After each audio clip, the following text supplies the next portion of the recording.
Apakah setelah melakukan pekerjaan, baik itu saat di depan komputer atau para pekerja pabrik maupun yang bekerja online dan menggunakan handphone dalam waktu yang cukup panjang, Anda mengalami rasa nyeri, kesemutan, dan kebas pada tangan, bahkan hingga perlu untuk berhenti sebentar dari pekerjaan karena rasa sakit yang tidak tertahankan?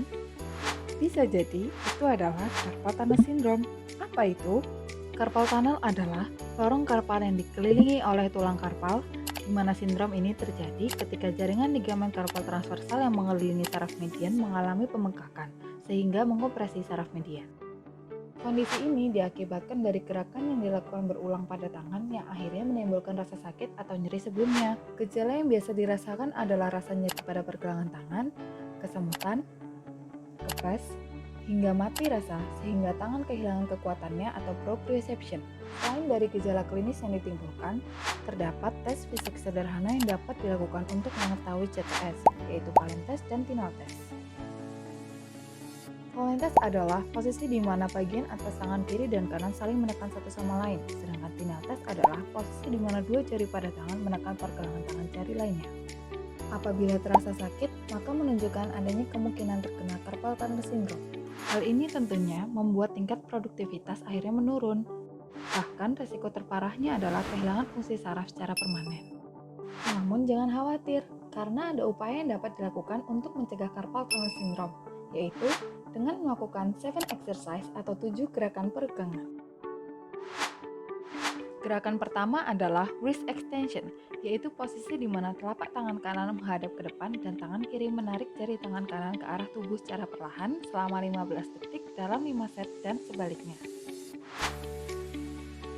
Gerakan kedua adalah wrist flexion, yaitu posisi di mana bagian atas tangan kanan menghadap ke depan dan tangan kiri menarik jari tangan kanan ke arah tubuh secara perlahan selama 15 detik dalam 5 set dan sebaliknya.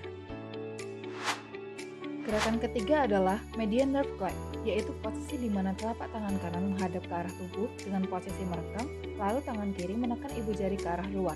Dilakukan selama 3-7 detik, 10-15 kali sehari.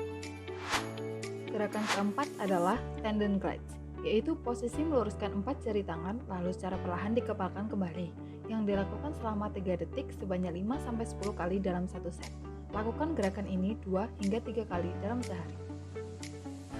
Gerakan kelima adalah wrist lift, yaitu posisi di mana telapak tangan kiri menekan bagian atas dari tangan kanan selama 5 detik sebanyak 10 kali dalam satu set dan sebaliknya. Gerakan keenam adalah hand squeeze, yaitu posisi di mana tangan mengepalkan suatu benda yang sifatnya lentur selama 5 detik sebanyak 10 kali dalam 3 set dan sebaliknya. Latihan ini digunakan untuk meregangkan otot lengan bawah. Lalu gerakan yang terakhir adalah wrist stretch with weight, yaitu posisi di mana tangan mengangkat beban seperti barbel ataupun benda apa saja yang sifatnya padat dan cukup berat. Siku menempel pada bidang datar, lalu secara perlahan naik turunkan tangan sebanyak 10 kali dalam 3 set. Latihan ini digunakan untuk meregangkan otot lengan atas. Inilah ketujuh gerakan peregangan atau stretching exercise yang dapat dilakukan secara mandiri. Usaha ini dilakukan untuk memberikan tangan waktu beristirahat di sela-sela waktu bekerja yang panjang. Selain itu, usaha ini juga untuk menghindari gerakan konstan atau berulang yang dapat memicu CTS. Namun, apabila gejala yang timbul sudah tidak tertahankan lagi atau ketika gejala semakin sering terjadi, sebaiknya segera pergi ke dokter untuk mendapatkan tindakan lebih lanjut. Yuk, mari lakukan upaya pencegahan lebih dini agar terhindar dari resiko penyakit carpal tunnel syndrome.